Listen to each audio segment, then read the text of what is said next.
नमस्कार दोस्तों, हमारे इस नए चैनल में आपका स्वागत है।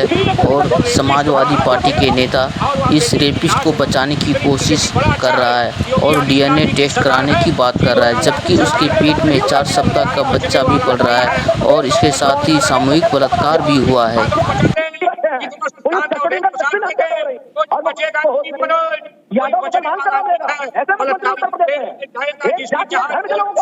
कैसा लगा सुन के? अच्छा लगा? आप डिबेट कर रहे हो पॉलिटिकल। एक के साथ अत्याचार हुआ, एक लड़की के साथ अपराध हुआ, बलात्कार हुआ और शी इज प्रेग्नेंट। अगर प्रेग्नेंट है तो डीएनए तो चेक ही होगा। क्यों चेक होगा? क्योंकि उसके पेट में किसका बच्चा पल रहा है। बोले मेरा तो डीएनए आया नहीं। That is not the case मित्र। वो बच्ची कह रही मेरे साथ सामूहिक दुष्कर्म हुआ। मनोज जी, अमिताभ जी, मैंने बड़े पेशेंस के साथ सुना जी। और लगातार पर्सनल नीति शर्मा ने अटैक किया, अशोक पांडे ने अटैक किया, पर्सनल अटैक किया। मेरी बेटी तक चले गए। सी इज ओनली 9 ईयर ओल्ड, 8 या 9 ईयर ओल्ड। मैंने सुन भी लिया।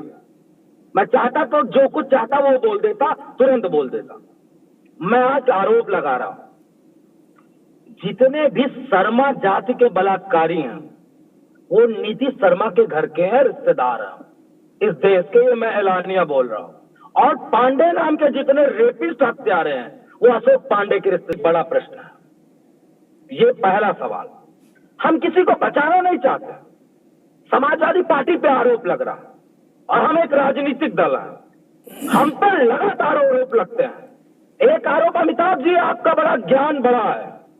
बदायूं हत्या, बदायूं में 2 लड़कियों को टांग दिया गया था पेड़ पे। संयुक्त राष्ट्र संघ तक बीजेपी गई थी लंगोटा कस के। और जानते क्या कहा गया था? हत्या है। बात को जांच हुई, सीबीआई ने क्या निकाला? वो ऑनर किलिंग थी। और बताया गया उत्तर प्रदेश का लॉ एंड ऑर्डर बिल्कुल बेकार है। वो आरोप हमने झेला, हमारे हिस्से में गया। माँ बाप को तो जांच के बाद पता चला। ठीक इसी तरह उत्तर प्रदेश में जो केस उठा के देख लो, समाजवादी पार्टी के जिम्मे जाता है। हम सत्ता में नहीं है। किसका दोष है और कितनी गोलियां चली हैं, कितने इनकाउंटर हुए, कितने लोगों को मारा गया, कितने लोगों के घर गए, गिराए गए। और आज की स्थिति क्या है? वही ढाक के 3 पात। गैंगवार हो रहा है, गैंग रेप हो रहा है। और ये चारित्रिक लोग बता रहे हैं। मैंने गलत शब्द इस्तेमाल को बुरा लग गया मेरी बात। मैं किसी जाति के वर्ग के विरोध में नहीं हूं, लेकिन न्यायिक चरित्र इसलिए नहीं है। जवाहर यादव की हत्या के आरोपी को योगी आदित्यनाथ सजा माफ करके बाहर निकाल देते हैं। समाजवादी पार्टी के विधायक से हत्या की गई थी AK-47 से। कहां न्यायिक चरित्र घुस गया? मैं मानना जानता हूं न्यायिक चरित्र कहां है। अब हमको कर लो, हम किसी के पक्ष में नहीं है, लेकिन आरोप समाजवादी पार्टी पे। ठीक है मनोज, ठीक बात की जा रही है। ठीक है, अब रुक जाओ, आगे बात आगे। ठीक है, ठीक आ गई मनोज बाबू, आ गई बात, आ गई। अशोक पांडे जी, ठीक है मनोज भाई, आगे बात आगे। अशोक पांडे जी, प्रश्न फिर वही है, बच्ची के गर्भ में किसका बच्चा, ये डीएनए प्रूव कर देगा। बच्चे के शरीर के साथ कितनों ने नोचा खसोटी की, कितने राक्षस उसके शरीर के साथ व्यभिचार कर गए, ये कैसे जांच होगी? डीएनए में तो आएगा नहीं है। फिर क्या करें? बंद कर दे फाइल? अशोक पांडे जी, मनोज जी आपके, अब अभी नहीं, अब अशोक पांडे जी। ये तो ऑलरेडी कानून में है कि वो जिसके साथ बलात्कार हुआ है छोटी सी बच्ची के साथ, कितना शर्मनाक है और किस तरह से बेशर्म होके मनोज बोल रहे हैं। बड़ी हंसी आ रही है। वाह, बहुत सही। बड़ा अच्छा है कि योगी जी की सरकार है। कहीं अखिलेश जी की सरकार होती तो आज मोइन खान बाहर होते, उस बेटी की लाश का भी पता नहीं चलता। इस बात को मनोज अपने आप स्वीकार करें कि अगर इनकी सरकार होती तो रेपिस्ट बाहर होते और वह बेटी की लाश न मिलती। कितनी देखिए, बड़ा अच्छा है कि योगी आदित्यनाथ जी की सरकार है, जीरो टॉलरेंस की सरकार है। कोई भी बलात्कारी बचने वाला नहीं है।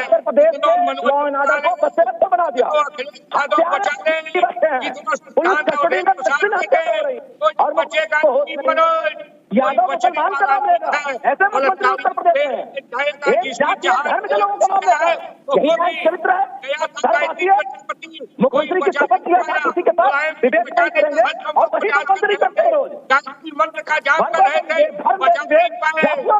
एक प्रयास होता है 12 साल की निषाद की बेटी के साथ समाजवादी पार्टी के गुंडों ने बलात्कार किया और बचाने का प्रयास अब मनोज यादव बेटी के साथ किया हिंदुस्तान की माताओं बहनों का अपमान करने वाला होता है। ऐसे बेशर्म लोगों को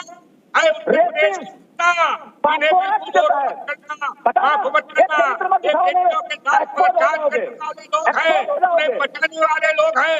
देख लो इनका शातिर चेहरा, ये लोग बलात्कारी के साथ खड़े हैं हमेशा। उत्तर प्रदेश की जनता देख लो बलात्कारियों को बचाने वाले लोगों का। उत्तर प्रदेश में अपराध का राजनीतिकरण किसने किया था?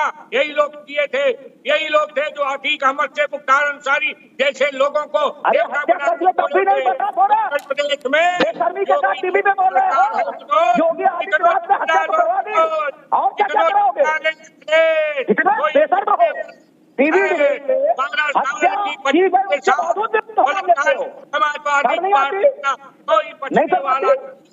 इसमें ठीक है, दोनों लोग रोकूंगा, अशोक यादव को भी, अशोक पांडे को रोकूंगा, मनोज यादव को भी रोकूंगा। दोनों लोग, अशोक जी रुकना होगा, मनोज जी रुकना होगा, रुकना। जैन साहब, एक विषय और होता है, हमने जितना समझा है, कानून की पढ़ाई तो नहीं की, लेकिन पत्रकारिता में चूंकि बहुत सारी चीजें आप सीखते सीखते सीख जाते हैं कि अपराध क्या है, उसके विवेचना का दृष्टिकोण क्या होना चाहिए, क्या न्यायपूर्ण लगेगा, विवेकपूर्ण लगेगा, सब कुछ किताब में नहीं लिखा होता। जहां बच्ची जिला अस्पताल में थी, 2 दिन पहले रात में वहां 2 लोग गए जो इस मुख्य आरोपी के नजदीकी हैं और वहां पॉलिटिकली ओहदेदार भी हैं उस इलाके में, पंचायत का कोई अध्यक्ष है, कोई कुछ है, इस टाइप के जो भैया टाइप के जो लोग होते हैं, वो 2 लोग गए और वहां उसके परिवार से कहा गया कि भाई 2 में से एक रास्ता चुन लो, या तो आपको हटा दें रास्ते से या रुपया पैसा ले लो, लेकिन केस वापस लेना होगा। इस मसले के बाद उस परिवार ने फिर जब संपर्क किया शासन प्रशासन से, तो सिक्योरिटी लगाई गई, दिस हुआ दैट हुआ, वो तो हुआ, उन दोनों के खिलाफ भी मुकदमा हुआ। अब सवाल उठता है, जब कोई लेना देना नहीं एक्स का, तो एक्स के लिए ही फील्डिंग करने कोई बाई और जेड क्यों जाएंगे वहां अस्पताल? वो तो जान ही रहे हैं, अस्पताल जाएंगे तो 50-50 है, बच्चा लड़की मान भी सकती है और बात चौड़े में भी आ सकती है। जैन साहब, इस सामान्य समझ की बात जब सामान्य व्यक्ति को समझ में आती है, तो जो लोग लॉ इन्फोर्समेंट एजेंसीज में हैं, उनको समझ नहीं आती। ये लोग सत्यनारायण कथा करने तो गए नहीं थे अस्पताल, ना उसको बुके देने गए थे। जैन साहब, देखिए, ये हमेशा होता रहा है, कंप्लेनेंट को, उसकी फैमिली को प्रलोभन देना, डराना, धमकाना, इस प्रकार की शिकायतें आम जो जघन्य अपराध है उनमें होती हैं। इसमें भी मैंने पढ़ा कि इसमें भी धमकाने का प्रयास हुआ, सही किया गया, उसमें मुकदमा दर्ज किया गया है। उन दोनों के खिलाफ भी एक कोई अज्ञात है, उस अज्ञात का भी पता लगाया जाना चाहिए कि कौन धमकाने गए थे। इस बच्ची को, इसके परिवारीजनों को पूर्ण सुरक्षा प्रदान की जानी चाहिए, जिससे किसी प्रकार की कोई हरकत ना हो जाए, और जो भी डराने धमकाने की कोशिश करते हैं उनके खिलाफ भी कड़ी कार्रवाई होनी चाहिए, ऐसा प्राविधान है और किया भी जाना चाहिए। नहीं जैन साहब, वो तो ठीक बात, लेकिन मैं आपसे समझना चाह रहा हूं, डराने धमकाने के लिए वही ना जाएगा जिसका कोई लेना देना होगा उस केस से, वही ना जाएगा। जब केस ही टोटल झूठा है तो कोई डराने धमकाने क्यों जाएगा? वो कर दे, तेरे मन में आए सो हम देख लेंगे अदालत में। नहीं, जब कर नहीं तो डर क्यों?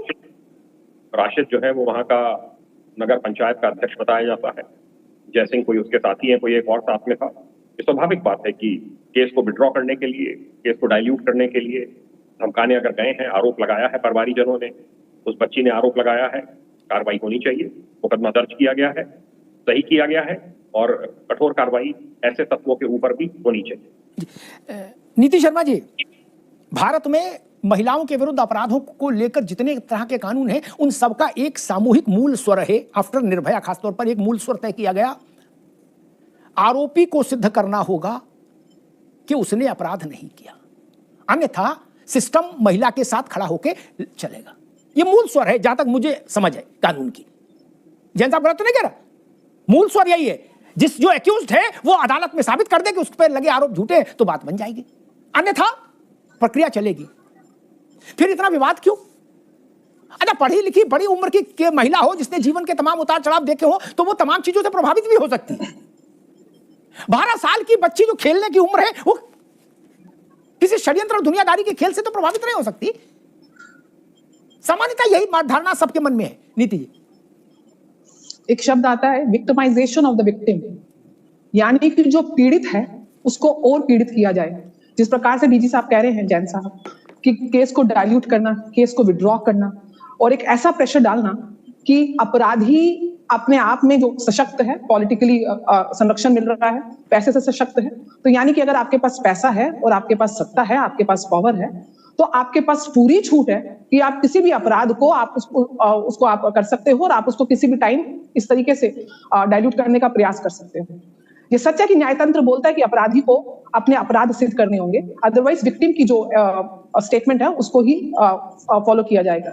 लेकिन विक्टिम को कोर्ट के बाहर साक्ष्य हैं, आप खुद डीजीपी साहब बोल रहे हैं, और ये हर केस में होता है अमिताभ जी, ये हर जगह होता है कि जो निर्बल है, जो पिछड़ा है, जो दलित है, जो सक्षम नहीं है, उसको किस प्रकार से पावर के थ्रू और पैसे के थ्रू उसको दबाया जाए। अभी तो शुक्र करिए योगी जी की सरकार, वरना उस बच्ची का हत्या भी हो चुकी होती है, अब तक ये खबर भी आ चुकी होती है और तब तक केस दफा दफा हो चुका होता। ये तो शुक्र करिए। और मैं तो यहाँ पे आपके मंच से समाज को बोलती हूँ, जो जय भीम के नारे लगाते थे, जो पीडीए का नारा लगाते थे, आज कहाँ गए वो सब लोग? आज आपके मैंडेट ने एक अपराधियों को संरक्षण देने वाली सरकार को सामने बिठा के रख दिया है, और ये अभी तो आए हैं जनाब, अभी तो मात्र 37 सीटों पे ये आए हैं, अभी तो शुरू हुई उनका कार्यकाल, तो जलवे देखने को मिल रहे हैं। आगे आगे देखिए किस प्रकार से वापस से ना अपराधों का यहाँ पे कांड बढ़ जाए, क्योंकि इन्होंने हमेशा अपराधियों को संरक्षण देके उनको मनोज जी, मेरा एक प्रश्न, बाकी आप जो दूसरे लोग करें उनका उत्तर दीजिए। मेरा एक मूल प्रश्न ये, क्या समाजवादी पार्टी को ऐसा लगता है कि इस कांड के चलते उसका जो एक अयोध्या जीतने के बाद राजनीतिक नैरेटिव बना था, पॉलिटिकल नैरेटिव बना था देश भर में, वो डाइल्यूट हुआ और पॉलिटिकली उसको नुकसान हुआ? अदालत में क्या होगा, कचहरी में क्या होगा, कोर्ट का सिपाही क्या कहेगा, आईजी क्या कहेंगे, बात की बात है। राजनीतिक पार्टी को सबसे ज्यादा तो चिंता होती है पॉलिटिकल नैरेटिव की, बाकी तो जो होगा सो अदालत में होगा, लेकिन पॉलिटिकल नैरेटिव राजनीतिक पार्टी को प्रभावित करता है बहुत गहरे तक। क्या समाजवादी पार्टी को ऐसा लग रहा है कि इस दुष्कर्म कांड के चलते समाजवादी पार्टी को राजनीतिक तौर पर, और जो उसकी थ्योरी है पीडीए की, उस थ्योरी को और उसके नैरेटिव को नुकसान पहुंचा है? मनोज जी, देखिए, एक कठुआ में रेप केस हुआ था बच्ची का,